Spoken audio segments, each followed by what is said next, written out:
punya anak sangat memungkinkan banyak konflik itu ya. Nggih. Jadi banyak anak banyak rezeki kira-kiranya nggak tepat Bu ya. Nggih, banyak anak banyak rezeki itu istilahnya Bapak.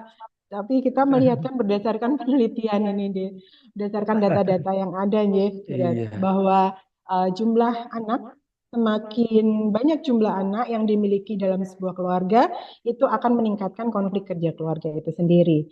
Sedangkan anak semakin sedikit itu orang tua akan semakin bisa untuk memanage konfliknya sehingga bisa menurunkan konflik kerja keluarga. Demikian pula dengan usia anak yang ada di rumah ya. Apakah itu balita tadi saya bilang atau mungkin dia anak-anak atau remaja atau dewasa itu tentunya akan berbeda untuk pengelolaannya. Tentunya yang balita akan lebih tinggi konfliknya karena ibunya baru belajar menyusui atau baru belajar untuk mengawasi anak yang baru lahir dan sebagainya itu konfliknya akan lebih tinggi dibandingkan mereka yang sudah lama dengan anak-anak yang sudah dewasa, remaja dan sebagainya gitu. Nah, iya. Satu pertanyaan, tapi cepat Bu, langsung to the point. Monggo, masih ada satu pertanyaan lagi. Masih ada waktu 2 menit. Monggo.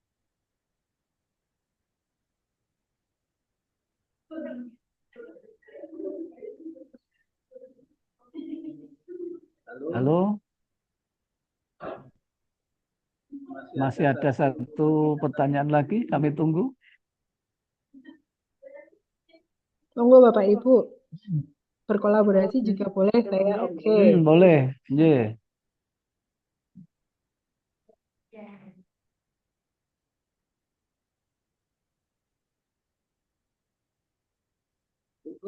Urus mungkin nanti ada diteliti ya. Konflik-konflik pasca pilkada gitu ya.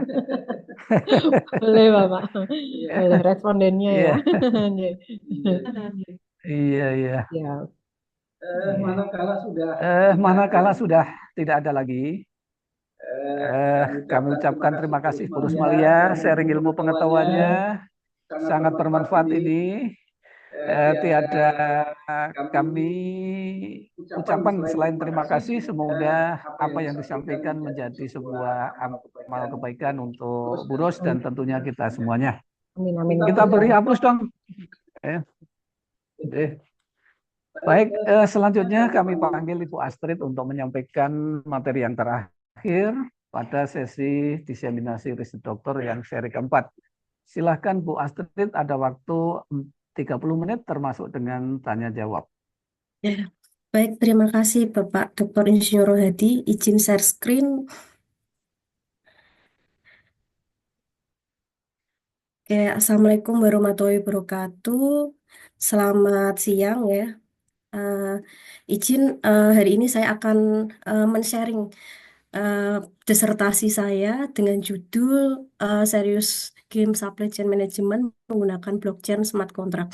Ya, nama saya Bu Dr. Astrid Novita Putri Eskom Mkom dari Fakultas TIK Program Studi Teknik Informatika. Terima kasih waktunya sudah memberikan waktu untuk saya men-sharing disertasi saya dari untuk LPPM dan Bapak Dr. Rohadi.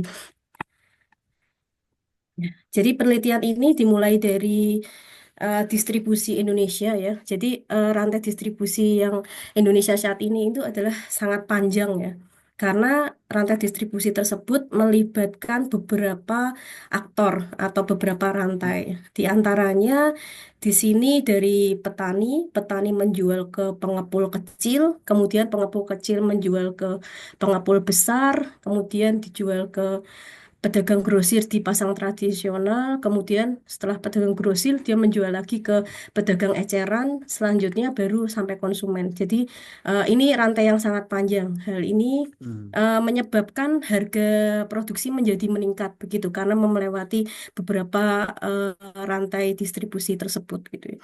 Dalam hal ini dapat menyebabkan suatu permainan harga dari tengkulak atau pengepul ya. Jadi, misalkan dari petani harganya sangat murah, kemudian menjual ke konsumen menjadi mahal karena rantainya sangat panjang rantai distribusinya tersebut. Ini yang dari gambar dari BPS tahun 2019 di Kabupaten Semarang.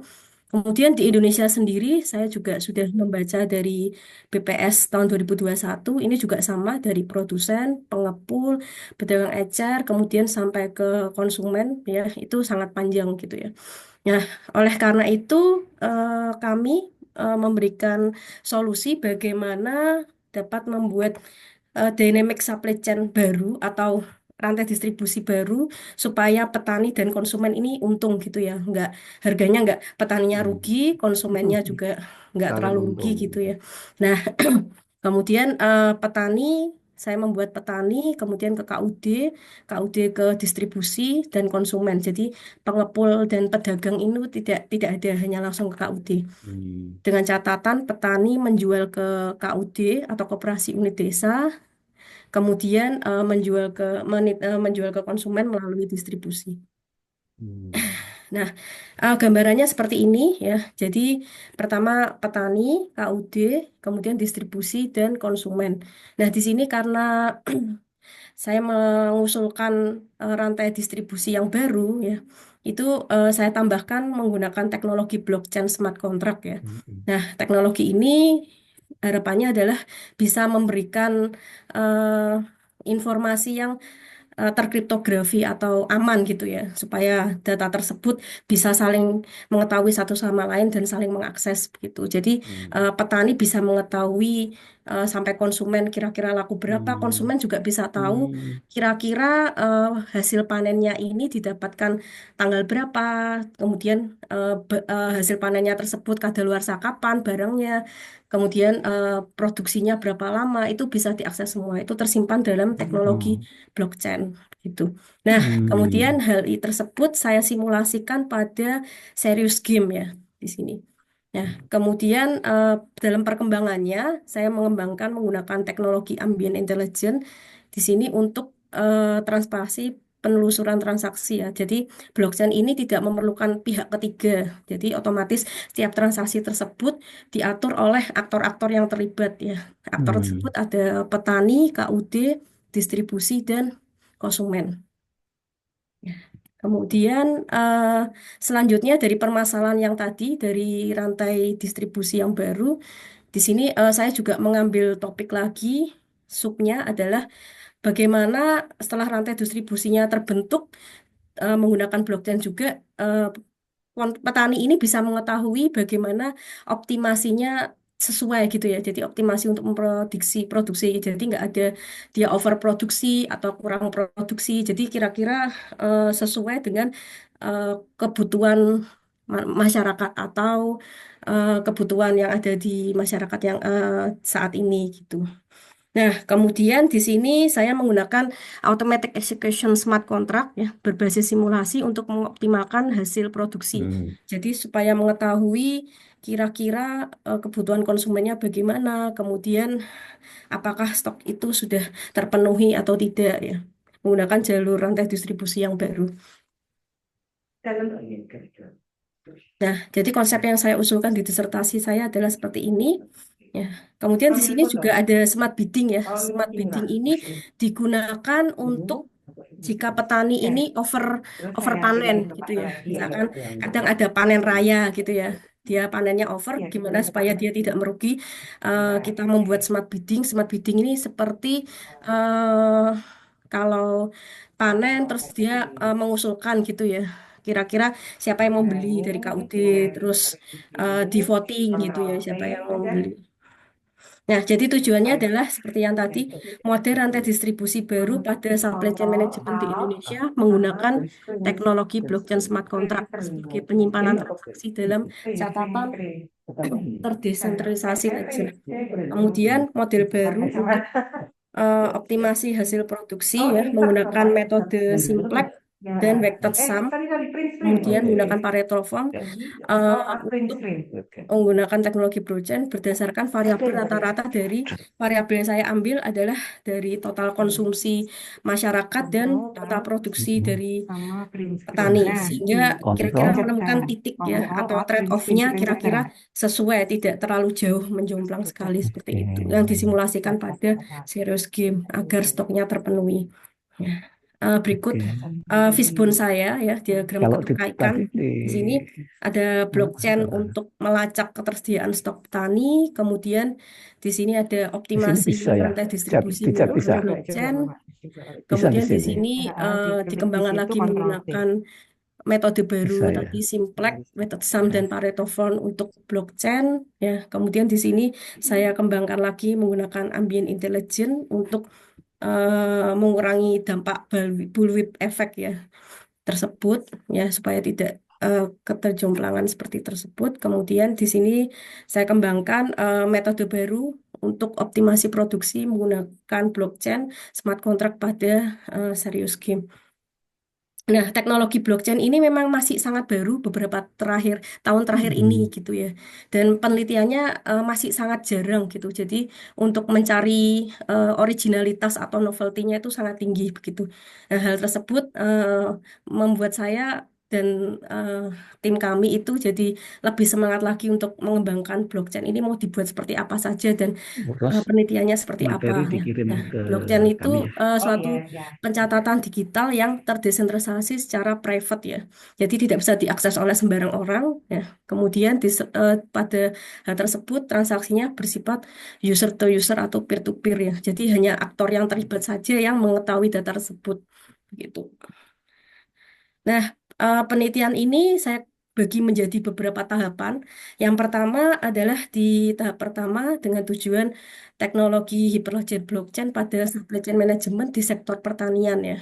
Di sini studi kasus saya di Dinas Pertanian Kabupaten Semarang. Jadi saya sempat Hmm. survei ke Dinas Kabupaten Semarang dan Dinas Kota Semarang ya, Dinas Pertanian Kota Semarang ini memang saat ini kita masih ketergantungan dengan pengepul atau tengkulak gitu ya untuk menjual suatu produk. Nah, itu sering merugikan petani dan merugikan konsumen. Nah, dalam hal tersebut saya membuat sistem atau produk ya, bagaimana blockchain ini bisa eh, meningkatkan transparansi keamanan data, kemudian jaringan terdistribusinya terpercaya dan aman dari rantai pasoknya, kemudian bisa mengidentifikasi masalah dari petani, misalkan masalah rantai pasok, fluktuasi harga, harga yang tidak stabil, bagaimana harganya bisa stabil, kemudian bisa sesuai nilai tukar pertaniannya tidak terlalu rendah gitu ya, dan menganalisa stoknya. Di sini aktor yang terlibat saya menggunakan petani, konsumen, dan dinas ya gitu. Nah, dinas di sini sebagai evaluasinya bagian sebagai pemerintah gitu ya, pemerintah yang mengevaluasi tiap transaksi yang ada di sistem blockchain-nya tersebut gitu ya. Nah, transaksinya di sini bisa memberikan informasi, kemudian ketelusuran stok, harga, kualitas panen gitu, seperti tersebut. Penelitian ini sudah saya publikasi di Scopus IOP Q4 ya, sudah publish Hmm. tahun 2020 ya dengan judul Smart Agriculture Using Supply Chain Management Based on Hyperledger Blockchain. Hmm. Kemudian penelitian tahap kedua saya ini saya mengembangkan dari permasalahan tadi ya saya menggunakan teknologi ambient intelligence ya dengan menggunakan teknologi blockchain untuk meningkatkan transparansi pada supply chain manajemen pertanian ya. Jadi teknologi ambient intelligence ini untuk mendeteksi aktivitas dari pelanggan ya. Jadi mengetahui kira-kira kebutuhan konsumennya berapa ya. Kemudian bisa terekod gitu ya. Jadi petani ketika mau memproduksi itu tidak tidak sampai overproduksi atau kekurangan sekali gitu ya. Nah, dengan memanfaatkan sensor IoT RFID ini untuk mendeteksi kehadiran pelanggan itu untuk mencatatnya. Jadi gambarnya Hmm. seperti ini. Di sini ada petani, KUD, distribusi dan konsumen. Datanya tersimpan di sensor RFID dan GPS ya. Hmm. Kemudian tersimpan di blockchain smart contract. Ya, dan tersimpan di blockchain seperti itu. Jadi dapat di sini RFID dan blockchain-nya ini untuk memantau keterlacakan informasi dari petani Hmm. sampai konsumen. Ya, gitu. Kurang lebih seperti itu. Selanjutnya, di sini ada hasil penelitian saya sudah publish di International Conference ya di USM ya tahun 2024 kemarin ya. Ini tinggal menunggu publish saja. Selanjutnya, penelitian ketiga dari permasalahan tadi, ya karena base saya adalah dari multimedia atau game ya. Jadi saya mengembangkan permasalahan tersebut yang diterapkan kepada serious game ya atau game. Hmm. Nah, game tersebut saya menggunakan Unity Hmm. ya, Unity 3D. Kemudian untuk blockchain-nya menggunakan Polygon dan Moralis begitu ya. Hmm. Ya, Hmm. jadi di gamenya saya ini pertama petani, aktornya adalah petani, KUD, Hmm. distribusi dan konsumen. Mereka terlibat dari menggunakan blockchain smart contract ya. Jadi smart contract ini adalah perjanjian digital dalam bentuk tanda tangan Hmm. digital yang dapat mengakses sistem dalam transaksi melalui kode kriptografi. Jadi tidak Hmm. semua orang bisa terkoneksi dengan smart contract ini gitu ya. Jadi yang hanya mengakses petani, KUD, dan distribusi konsumen Hmm. untuk smart kontraknya tersebut ya. Sehingga setiap transaksi itu ada smart kontraknya atau tanda tangan digital itu punyanya blockchain ya. Jadi punya blockchain dia punya smart contract. Nah, itu Hmm. dia otomatis langsung Hmm. tersave aktivitinya, log aktivitasnya mau penjualan, Hmm. pembelian, stok itu bisa diakses oleh pihak terkait dan tersimpan di blockchain sehingga menjadi aman begitu. Untuk penelitian saya tadi sudah publish di jurnal internasional Q1 IEEE Access ya. Hmm. Ini tahun 2023 tahun kemarin ya. Hmm. Ya, ini sudah publish. Eh, kemudian pengembangan selanjutnya adalah di permasalahan optimasi produksinya ya. Tadi kan permasalahan rantai distribusinya sudah selesai nih ya, sudah terselesaikan menggunakan blockchain ya. Kemudian penelitian tahap keempat saya ini mengembangkan metode baru supaya produksinya itu bisa seimbang gitu ya. Bisa seimbang. Jadi jumlah konsumsi yang kita pakai dan produksinya itu seimbang menggunakan metode simplex, goal programming, method sum, Pareto Fund, ya. Nah, di sini variabel yang saya gunakan adalah permintaan pasar, kemudian stok produksi, kemudian hasil musim panennya seperti apa, dan harganya. Di sini metode Ya, simpel ini untuk memenuhi permintaan pasarnya ya. Jadi mengelola produksinya, harganya tersebut ya dengan kendala berdasarkan maksimal. Jadi bagaimana memaksimalkan produksi itu menggunakan metode simplex gitu ya. Kemudian metode vector sum ini untuk menggabungkan semua tujuan pada fungsi objektif dengan bobot tertentu. Jadi setelah nilainya didapatkan dari metode simplex, perlu weighted sum atau bobot pembobotan seperti itu ya bahasanya. Bobot di sini untuk menentukan bagaimana mendapatkan nilai trade-off atau Pareto Fund-nya. Jadi menemukan titik keseimbangan supaya produksi dan jumlah konsumsinya itu tidak terlalu jauh gitu ya. Ada titik-titik tertentu yang bisa dibaca supaya petani bisa mengetahui bagaimana produksinya bisa seimbang. Nah, kemudian penelitian tersebut juga sudah publish di jurnal Q2, Journal of Optimization in Industrial Engineering tahun 2023. Kemudian tahap terakhir penelitian saya ini ada pengembangan dari hal tersebut ya, dari permasalahan rantai pasok, kemudian dibuatkan ke blockchain smart contract, divalidasi, setelah itu hmm. data tersebut juga dapat mengoptimalkan produksi gitu ya. Jadi nama Serious Game Supply Chain Management menggunakan blockchain untuk automatic Hmm. execution smart contract gitu. Di sini ya, jadi tadi ya menggunakan metode simplex ya. Simplex ini dapat menyelesaikan permasalahan lebih dari satu batasan ya. Kemudian variabel saya gunakan adalah rata-rata total konsumsi dan produksi ya. Karena dapat data yang didapatkan dari Dinas Pertanian Kabupaten Semarang seperti itu. Kemudian saya mencoba mengambil case kasus untuk kacang kedelai dan jagung ya. Di sini saya ambil variabel rata-rata konsumsi dan rata-rata produksinya supaya mendapatkan nilai keseimbangan Z1 dan Z2-nya. Kemudian setelah itu saya kembangkan lagi metodenya menggunakan Pareto Fund atau mencari matriks payoff. Jadi matriks payoff ini untuk menemukan titik tengah atau trade-off dari Hmm. permasalahan. Nah, di sini saya menggunakan tanaman jagung ya. Jadi di yang Hmm. atas ini produksi, yang bawah jumlah konsumsi. Jadi menemukan Hmm. nilai titik peluangnya, kira-kira eh, Hmm. nilai seimbangnya seperti apa gitu. Nah, didapatkan 57,7,45 untuk per kapita per orang. Kemudian Hmm. untuk metode weighted sum-nya ini metode optimasi untuk memfasilitasi masalah MOO untuk mendapatkan nilai seimbangnya tersebut gitu ya. Jadi mendapatkan nilai optimalnya dari 0,1 sampai 1. Ini saya buat untuk produksinya 0,1 sampai 0,4, kemudian untuk konsumsinya 0,6 sampai 1. Untuk Pareto off-nya hasilnya seperti ini.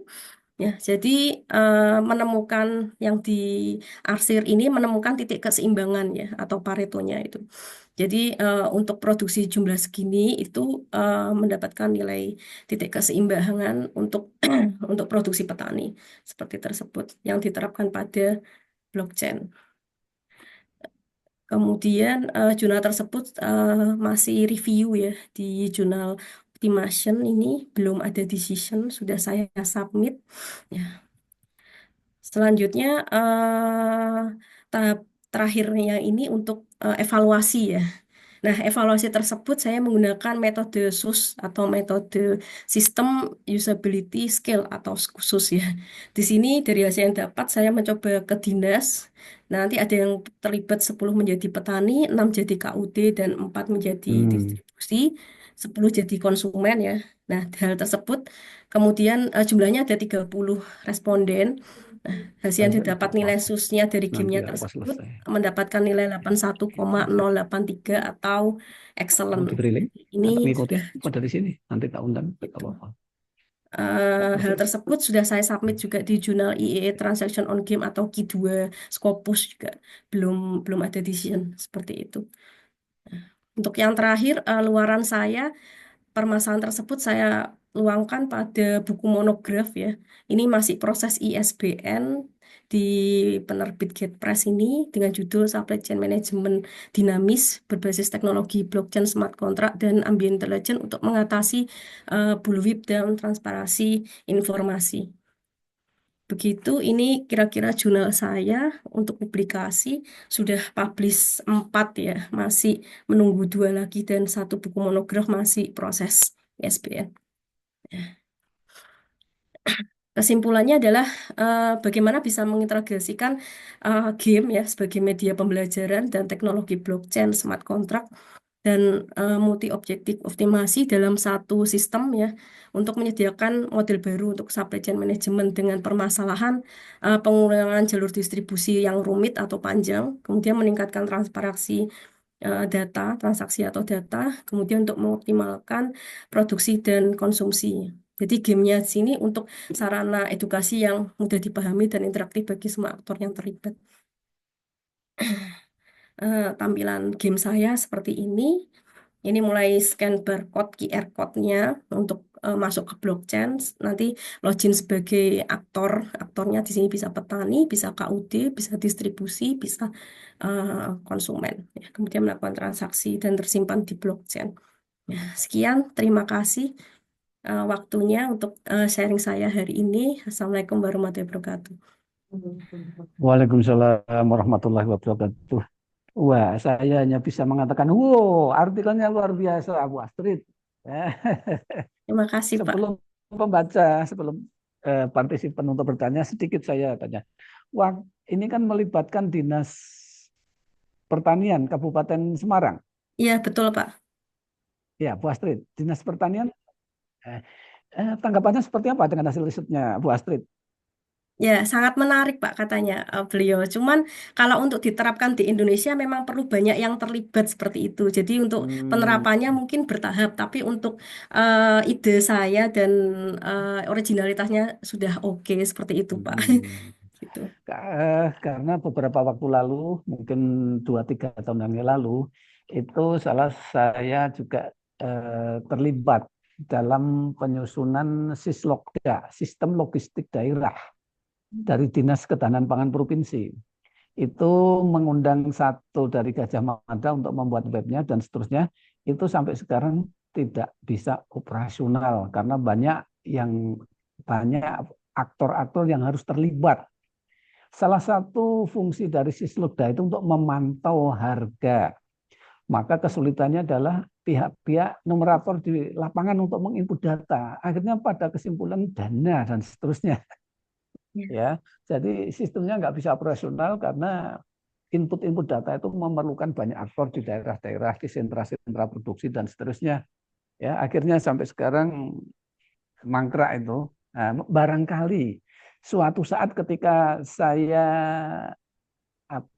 kontak dengan Ibu Kadinas, ini loh, Bu Astrid punya riset seperti ini, tertarik, kira-kira mau ya ke sana untuk presentasi ya? Ya siap Pak, mau sekali Pak. Oke ya, Terima oke, kasih Pak. baik. Eh, Bapak Ibu, silahkan kalau ada pertanyaan, konfirmasi atau ingin kolaborasi terkait dengan materi eh, Ibu Astrid. Ini bagi kawan-kawan di TP, ini sesuatu banget ya, sesuatu banget. Untuk gamenya kapan-kapan saya diajari Bu Astrid ya. Ya siap Pak, nanti Oke, bisa baik. dijalankan. Silakan Bapak Ibu kalau ada yang dikonfirmasi atau ditanyakan. Silakan.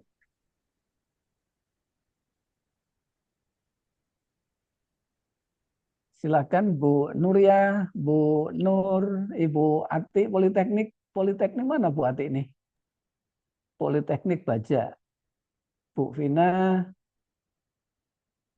Pak Iqbal, Bu Maya, Pak Haris.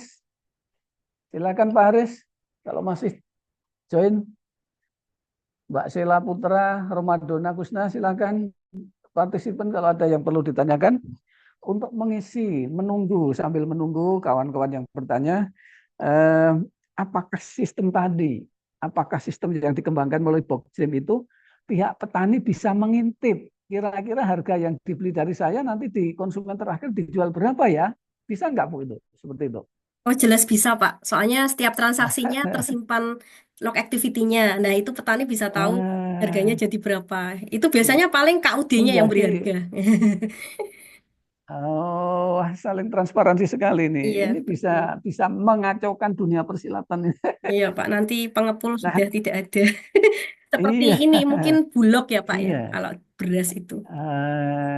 Bulog pun sekarang juga tidak tahu lah, tetapi Bulog itu kan berkaki dua. Dia juga sebagai badan yang menggunakan dana-dana perbankan yang harus bisa memupuk keuntungan, tapi juga sebagai agen pembangunan yang harus bisa fungsi-fungsi sosial. Ya, Iya, seperti itu Pak. nah untuk tadi itu karena tadi petani bisa mengintip harga, tadi ada kata-kata saling menguntungkan. Itu seperti apa deskripsinya saling menguntungkan? Ya, saling menguntungkan di sini kalau dari sisi konsumen harganya tidak terlalu mahal gitu ya, karena tidak menjual melalui beberapa pengepul atau rantai yang lain. Tapi kalau dari petani ini menguntungkannya selain bisa mengetahui kebutuhannya konsumen berapa, konsumsinya berapa, dia juga bisa mengukur kira-kira memproduksi jumlah berapa. Tadi menggunakan metode Pareto Fund seperti itu, Pak. Ini juga masih agak samar-samar saling menguntungkan. Barangkali bicara saling menguntungkan kaitannya maksimal margin yang harus diperoleh atau yang boleh. Hmm. Seperti apa? Nah, kalau margin sih belum sampai margin sih, Pak. Penelitiannya baru sebatas menguntungkan dari sisi harga saja, supaya harganya tidak terlalu mahal itu. Karena bisa jadi bagi bagi pedagang perantara ini masih merasa rugi. Padahal Pak Petani, Bu Petani masih wah sangat untung itu. Mungkin ada satu bahasa yang bisa eksak. Manakala sekian persen dari margin sekian persen dari pembelian. Kalau petani mungkin dari biaya produksi atau bagaimana itu? Iya, kalau petani dari sisi produksinya lebih untuk informasinya lebih cepat ya, karena menggunakan blockchain kan langsung Hmm. transparasi ya. Jadi Hmm. log activity-nya tersimpan, transparasi data bisa diakses oleh Hmm. semua aktor, jadi bisa Hmm. langsung saling menguntungkannya dari sisi Hmm. ini ya, hanya baru produksi dan harga saja. Hmm. Untuk lebihnya belum sampai riset ke sana, Pak. Iya, silakan Bapak Ibu. Ada pertanyaan? Nanti saya borong kalau nggak ada loh. Dari kawan-kawan ekonomi Pak Haris itu, ayo Pak Haris, Pak Andi, Mas Andi, kawan-kawan ekonomi ini satu software atau satu metode, satu model yang sangat bagus ya. Bu Endang Yani, masih join kah? Kawan-kawan ekonomi. Saya sedikit cerita, Bu Astrid. Oke, Karena Pak. keterbukaan menjadi konflik. Nah, tadi Bu Rosmalia ini menjadi konflik kerja. Sebagai contoh begini, eh, ini kasus saya, kasus nyonya saya. Jadi nyonya saya itu tangannya hidup, jadi memanfaatkan misalnya perca-perca dan seterusnya, ya perca. Sesuatu yang mereka underutilize, terbuang, dihargai yang murah karena perca. Tapi dengan tangan terampil, ya perca itu dengan sentuhan sedikit dijual menjadi harga yang tinggi. Akhirnya dari sumber perca tadi melihat, kok harganya jual, menjadi konflik gitu. Harganya kok produk menjadi sesuatu banget harganya, padahal dari saya sangat murah. Nah, akhirnya apa? Diberi lagi, ya. Dengan keterbukaan seperti itu, ya potensi menjadi konflik menjadi terbuka, sehingga kehadiran Bu Rosmalia lagi ini. Ada sisi kelemahan nggak dari ini yang dikembangkan Bu Astrid ini? Kalau Sejauh, dilihat sesuatu yang sejauh ini, sejauh eh, ini belum sih Pak. Tapi kalau untuk penerapan memang mungkin ya, nanti banyak masalahnya ya, karena nanti berurusan dengan pengepul gitu. Ya mungkin pengepul nanti bisa membantu ya. KUD, jadi menjadi badan yang Ah, lebih diakui pemerintah begitu. hmm, iya, iya. Bapak Ibu masih ada waktu, silakan. Halo, kawan-kawan dari ekonomi terutama dari TP kaitannya food chain ini, ya.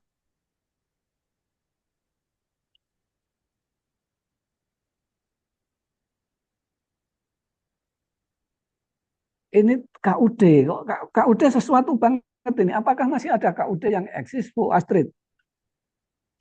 Kalau saya survei Apa di masih ada KUD? Iya.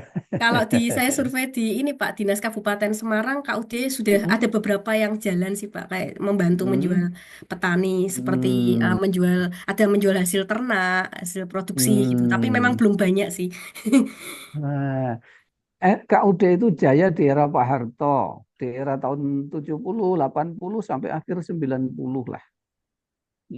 Setelah itu, waduh, ya sampai sekarang, sehingga KUD nanti apa menjadi ber kalau dulu pasti ada rice milling unit, ada penyaluran pupuk, ya. Nah sekarang banyak yang apa kalau bilang mati ya tiarap lah, ya. Maka tadi berharap ada KUD di situ itu, wah, ya sudah KUD itu kelihatannya sudah, ya mungkin gedung-gedungnya sudah beralih fungsi, ya. Tapi cukup inspiratif ya, terutama untuk disampaikan ke stakeholder pemerintah ya, karena ini kaitannya dengan logistik ya, kaitannya dengan petani dan seterusnya. Saya masih berharap suatu ketika bisa menemukan, bisa mempertemukan ini Bu Astrid dengan utamanya Dinas Ketahanan Pangan yang dulu mengembangkan Sislokda tapi mangkrak itu. Ya Pak, terima kasih. Iya. Saya berharap bisa Yang lain join Bapak Ibu, penelitian. deh.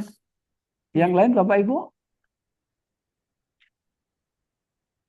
ya kalau tidak ada cukup, ayo kita foto bareng on cam, ya. Kita foto bareng on cam semuanya.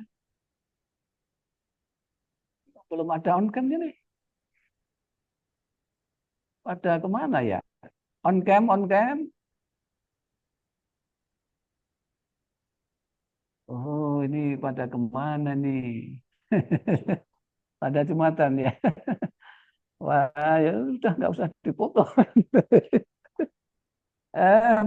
Baik, saya rasa untuk diseminasi riset doktor yang seri keempat dengan menampilkan 3 doktor eh, cukup ya, cukup sampai di sini. Kami mengucapkan terima kasih untuk sesi yang terakhir, Ibu Astrid ya.